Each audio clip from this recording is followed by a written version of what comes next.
Dios le bendiga a toda la hermosa familia Vida Nueva, que los tres grandes del cielo y de la tierra puedan continuar bendiciendo cada una de nuestras vidas. Saludamos a la distancia a todas aquellas personas que están siempre conectadas y enchufadas con nuestras armaduras teológicas. Es nuestro norte, sencillamente poder contribuir un poquito más a nutrir al pueblo de Dios con teología, con doctrina y con todo lo bueno que habla la Biblia. Siempre a la final queremos que usted y yo y todos aquellos que puedan ver estos videos puedan salir edificados en el nombre de los tres grandes del cielo y de la tierra, como es el Padre, Hijo y Espíritu Santo. Si es la primera vez que te has topado con este video o vienes siguiéndonos, pero todavía no le has dado clic a la campanita de notificaciones y todavía no eres parte de nuestra familia, yo te invito a que te puedas suscribir para que te llegue toda la notificación, todos los videos, todas nuestras clases, todas nuestras enseñanzas de manera directa, rápida, y seas uno de los primeros que pueda allí llegar estas bendiciones teológicas a tu vida de una manera muy rápida. Hoy vamos a abrir un tema que es muy interesante, o lo que significa la continuación de la tentación. Vamos a hablar de la tentación, vamos a hablar de lo que significa todos estos parámetros del pecado. Estamos estudiando el pecado, pero específicamente en esta cápsula que vamos a abrir en esta armadura teológica, esta hermosa enseñanza, vamos a hablar acerca del pecado, específicamente en la tentación. La palabra pecado sencillamente significa errar en el blanco. La palabra pecado significa fallar el objetivo, fallar el norte.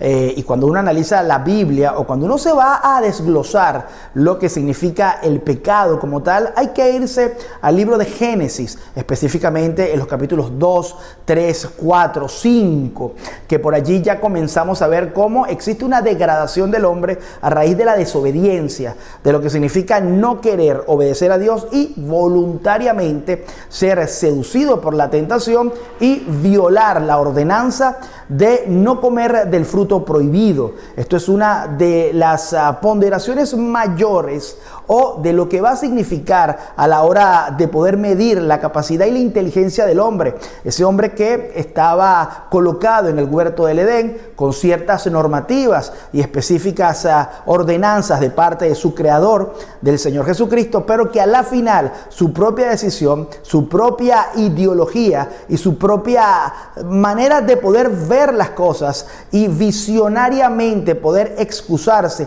delante de los ojos del Señor, decidió junto a su mujer, muchos dicen la mujer primero, el hombre después, o mutuamente, el hombre cedió la voluntad a la mujer, cedió el dominio, cedió el control, pero todos sabemos de que al ser una sola persona, varón y hembra, obviamente que el pecado cayó en esos dos actores fundamentales. Hay que recordar de que a todo esto colocarle que la tentación, que el pecado, el origen del pecado siempre va a estar sometido a lo que pueda hacer Satanás en nuestras vidas. El primer hombre o los primeros pecados de la Biblia que nos refleja el libro de Génesis, y usted lo va a comenzar a ver allí en los textos, originariamente parten de la mentira, parten del engaño, parten de lo que significa intentar engañar a Dios y luego justificar ese pecado delante del Creador. El primer hombre o los primeros hombres que pecaron dentro del contexto de la palabra de Dios estaban llenos de mentira. Vemos el caso de Caín, que incluso le dijo al mismo Dios, lo desafió expresando esa gran frase, bueno, ¿seré yo acaso guardia de mi hermano? ¿Soy yo acaso el protector de mi hermano? ¿Soy el cuidador de mi hermano? Era un mentiroso, porque estaba allí el padre de mentiras operando en su vida en lo que significa el proceso de esa caída del pecado. Mentir, justificarse, engañar. También vemos que aparte de que estos primeros hombres, al perder la gracia divina de Dios y al desobedecer o decirle a Dios, no me interesa tus estatutos, prefiero guiarme por mis deseos, se hacen mentirosos, se hacen engañadores. Y analice, el primer pecado de la Biblia prácticamente fue una mentira, fue un engaño. Muchos dicen que fue una desobediencia, pero la desobediencia los llevó a ellos simplemente a mentir y a justificarse. Otro de los puntos también muy ponderantes allí para que usted lo tome y tenga el temor tenga el temor de poder pecar deliberadamente o inconscientemente, muy puntual, casi la mayoría de los pecados o de nuestras faltas en un lote mayor, en un porcentaje bien, pero bien alto, sin duda están llenos de mentira. Uno dirá, ¿por qué? O, pastor, ¿me puede explicar? Simplemente porque este mundo es un mundo lleno de mentira, de falacia, construido, soportado y vendido por el mismo Satanás, el cual lo dice la Biblia muy puntualmente, que es el padre de mentiras. Dios sencillamente no tolera el pecado. Él es santo, incluso dentro del contexto bíblico para la iglesia. Él siempre habla muy puntualmente que tenemos que ser santos en toda vuestra manera de vivir. Es una actitud natural de todo aquel que confiesa al Señor como su salvador personal y que entiende que en la cruz del Calvario hubo una sustitución de persona. Fue Cristo quien tomó el lugar de cada uno de nosotros al llevar en sus hombros, en esa cruz, el pecado de la humanidad. En referendo a eso, o intentar poder justificar y honrar la grandeza de Cristo, no queda otra cosa que vivir en santidad. No queda otra cosa que poder pagarle ese sacrificio a Cristo a través de la santidad. Por eso es que muy puntualmente Dios no acepta el pecado, Dios no tolera el pecado, Dios repugna el pecado. Y una de las aseveraciones mayores, como Cristo ve el pecado o como Cristo ve al hombre pecador, es sencillamente cuando uno expresa o lee la palabra y lo connota dos actitudes o dos circunstancias o dos características muy fuertes, muy hasta cierto punto abominables por parte de la lectura de cualquiera de las personas que se topen con ese versículo en la Biblia. Número uno, Dios nos mira, en este caso sin tener a Cristo, sin ser lavados por la sangre emanada de la cruz del Calvario, nos mira como una llaga podrida de los pies a la cabeza. Eso significa o nos da a nosotros entender cómo realmente Cristo mira el pecado o mira al pecador como una llaga podrida de los pies a la cabeza. Y la segunda aseveración también da a cierto rechazo y asombro, diríamos también, cuando nos coloca que nuestras obras y todo lo que nosotros podemos hacer, nuestras características del diario vivir, vienen siendo también como un trapo de inmundicia, colocando allí lo que significaba en la antigüedad el periodo menstrual, o cómo eran las aseveraciones o el trato o la limpieza de la mujer cuando tenía el periodo menstrual, utilizando ciertos trapos y ciertas telas para su limpieza. Par de aseveraciones que nos hacen ver a nosotros lo que Dios realmente piensa del pecado y cómo Dios intenta muchas veces hacernos ver a nosotros lo horrible y lo espantoso que significa el pecado para Dios. La confesión de pecados y la limpieza que nos brinda la sangre de Cristo es extraordinaria. Cabe destacar realmente cómo Cristo también nos mira del momento que nosotros acudimos a Él, nos limpiamos de todos nuestros pecados y podemos comenzar a llevar una vida agarrados de la mano de Jesús. También hay términos hermosos para todos aquellos que se sumergen en la sangre de Cristo, confiesan su pecado y se apartan. Nación santa, pueblo adquirido por Dios, real sacerdocio y bueno, por allí cuando uno estudia también los salmos, nos considera las niñas de sus ojos, nos considera un especial tesoro, nos da referencia que así Él pueda tener o mira al pecador de una manera tan cruel, tan ruda, tan abstracta. También existe una óptica del Señor muy santificada, muy hermosa, muy pura, muy bella para todos aquellos que se limpian en la sangre del Cordero. Cabe destacar que todo pecado siempre traerá consecuencias que repercuten en nuestra vida y que repercuten también en la eternidad. Muchos de los pecadores y de la gente que rechaza el Evangelio de Dios no creen en que sus faltas, sus pecados, sus abominaciones, sus fallas continuas podrían afectar su futuro y podrían incluso afectar su vida natural, su vida del día a día. Es como aquella persona que se le dice que fumar es malo. Sin embargo, en ese momento cuando se está hipotéticamente deleitando en un cigarrillo, puede ser por placer, puede ser por adicción o puede ser por una costumbre de su entorno, hay que recordar de que se está dañando literalmente los pulmones, se está dañando literalmente su propia vida, porque los fabricantes de cigarrillos han aseverado de que es nocivo para la salud. Igualmente, esto acabará con su vida y lo llevará a la muerte.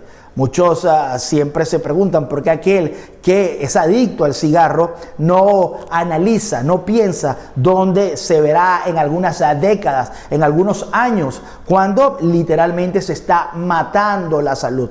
Esto pasa seguramente con todas aquellas personas que no pueden medir las consecuencias del pecado. El pecado, siempre lo hemos dicho, puede repercutir en el momento, en la vida de la persona, como también lo puede llevar a una eternidad sin Cristo. Puede durar 40, 50, 70, 80 años, pero al final de la vida, todos sus pecados se van a hacer o los colocarán en una balanza, lo van a medir, porque cada quien tendrá que responder por lo que haya hecho en esta tierra y por darle la espalda y burlarse de Dios, intentando llevar en esta tierra una vida de placeres, una vida de pecado, satisfaciendo obviamente el propio ego personal. Teológicamente muchos creen tener una comunión con Dios. Teológicamente muchas personas a nivel de ignorancia creen que Dios las escucha. Creen que esas oraciones que pueden hacer en la mañana, en la tarde o en la noche, cuando realmente no tienen una vida apegada a los lineamientos de Dios o una vida apegada a lo que significa tener otra vez una relación directa con el Padre a través de la sangre de Cristo y de la comunión con el Espíritu Santo, muchas personas creen que Dios los escucha. Muchas creen que Dios está atento a la oración de la humanidad. Una humanidad que no conozca a Dios, difícilmente Dios pueda escuchar. Cabe recalcar que la única oración que puede escuchar a Dios a través de una persona que esté en la tierra es la oración de arrepentimiento. Y hago la puntualización, una persona que no tenga a Cristo en su corazón, una persona que no tenga a Cristo en su corazón, que no entienda lo que significa el lavamiento de la sangre de Cristo, de lo que significa tener a Cristo como abogado, como intercesor, como aquella persona que dio su vida por él y que él entienda a ese hombre, ese humano, esa persona terrenal, pueda comprender que para entrar al Padre necesita pasar por los méritos de Cristo, porque todo hay que pedirlo en nombre de Jesús. Difícilmente su oración sea escuchada. Solo la oración de arrepentimiento es la única que puede escuchar el Padre de aquel que no ha confesado con sus labios que Cristo es el Señor. También cabe destacar que es importante reconocer para toda la iglesia que nuestras vidas tienen que estar consagradas para Dios, tienen que estar limpias permanentemente y libres de pecado. Yo no puedo asegurar de que no vas a pecar en los próximos 5, 10, 15, 20 minutos, dentro de una hora, una semana, un mes. Seguramente sí, porque todos, dice la palabra, somos pecadores. Todos cometemos faltas, pero lo más importante es tener la capacidad de poder arrepentirnos en el momento que cometemos la falta. Allí es donde radica la importancia de la sangre de Cristo y allí también es donde radica la gracia y la misericordia de Dios. Sabemos y entendemos de que no podemos comprender o tener o gozar de una vida espiritual abundante con Cristo Jesús cuando nuestras vidas están llenas de pecado o cuando nuestras vidas están sucias. Bien lo dijo el Señor en la palabra o en las finales, esas epístolas finales de seguramente Juan, seguramente de Pedro, que están ya en la parte final de la Biblia, que nos enseña que sin santidad nadie verá al Señor. También nos enseña que sin una mancha o con una mancha, con una arruga, la persona no podrá gozar de una comunión plena con Dios en la eternidad. Estos detalles pequeños, como arruga, como pequeña mancha, nos enseñan a nosotros de que nuestras vestiduras en esta tierra, para poder tener una comunión plena con el Señor, tiene que estar en santidad. Nuestras oraciones tendrían mucho más sentido, tendrían que ser respondidas mucho más rápido y gozaríamos de una bendición plena, hasta si quiere, de poder decir: tengo una relación fluida con mi Padre, cuando nuestras vestiduras estén blancas. De por sí lo habla el libro de Romanos, lo habla también algunas facetas de Éxodo, Levítico y Deuteronomio. Tú no te puedes presentar delante de la presencia del Señor con conflictos con tu hermano, con odio en tu corazón, con pecado en tu vida, sin poder reconocer de que necesitas una limpieza en la sangre del Cordero. Es importante reconocer que para tener una oración efectiva y una comunión efectiva con el Padre, nuestras vestiduras tienen que estar completamente blancas. Pecaremos todos los días, sin duda. Somos humanos, somos llenos de una concupiscencia, de una naturaleza realmente mortal. Y cuando hablo de mortal es porque nuestra misma concupiscencia, nuestros deseos personales albergados allí en el alma, pueden llevarnos literalmente a la perdición. Por eso hay que cuidarnos de nosotros mismos, hay que cuidarnos de nuestro corazón y hay que tener nuestro cuerpo crucificado juntamente con el Señor. Bien es cierto que lo dice las mismas epístolas escritas por el apóstol Pablo: haced morir todas las obras infructuosas de la carne. Con Cristo estoy justamente crucificado. Esto significa de que en Él todo lo podemos lograr. Filipenses 4:13, muy puntual: en Él todo es posible, porque Él es nuestra fortaleza, literalmente, o de manera parafraseada para todos ustedes. Nuestras concupiscencias siempre estarán allí. Nuestro pecado siempre estará morando entre nosotros. Miserable de mí, ¿quién podrá librarme de este cuerpo? Pero allí es donde radica la gracia del Señor. Allí es donde radica la grandeza del Señor. No tener un cuerpo mortal, no tener un cuerpo pecaminoso lleno de concupiscencia y de maldad, para pecar y decir: Dios me entiende, Dios me comprende, Dios lo sabe, Dios me creó, yo soy así, no puedo cambiar, lastimosamente esta es mi vida, este es mi futuro. No radicalizar tu conducta pecadora o reconocer de que tienes un cuerpo muy débil y lleno de pecado para seguir pecando dentro de la gracia de Dios. Pues te aseguro de que hay una gran promesa para todo aquel que decide vivir en santidad y que va a pelear por la santidad, que va a intentar hacer todo lo posible por llevar una vida consagrada ante Dios, con la carga y con la ponderación de tener que vivir todos los días con un cuerpo sujeto a pasiones, con un cuerpo sujeto al pecado. Allí radica la gloria de Dios, en que su gracia y su misericordia y su sangre puede limpiar, puede perdonar y poder ir perfeccionando lo que significa vivir en un cuerpo literalmente lleno de maldad. Tenemos un compromiso con el Señor y tenemos un compromiso con nosotros mismos. Tenemos una responsabilidad con nuestro interior. No hacer lo malo significa muchas veces entender de que no puedo darle rienda suelta a mi maldad, al Luis Ojeda interno, al Luis Ojeda que ha vivido muchos años sin Cristo, pero desde el momento que decidió aceptar a Cristo, de ese momento le dijo no al pecado. Quiero recordarte que cuando uno acepta a Cristo, literalmente lo que existe en ese momento es una limpieza de pecados. Lo que existe es una confesión de pecado. Lo que sucedió en ese momento cuando aceptamos a Cristo fue reconocer que éramos pecadores y que necesitábamos un perdón celestial. Pero nuestras almas, nuestras emociones, nuestra mente, nuestros deseos y nuestra vida quedaron intactos. Por eso es que existe la santificación progresiva. Por eso es que existe la santificación continua. Porque el hecho de que yo reconozca mi pecado no quiere decir de que el cuerpo se va a ir con ese reconocimiento, o mis emociones se van a ir con reconocer que soy pecador, o mi pecado interno que mora en mí se irá en el momento de una confesión de pecado. Recuérdense, es confesarlo y apartarlo, o confesarlo y más nunca volver a practicarlo. Y si llego a caer, y si llego a flaquear, tengo la sangre de Cristo que me limpia. Muchos dicen, pastor, es difícil vivir día a día en santidad, porque siempre peco.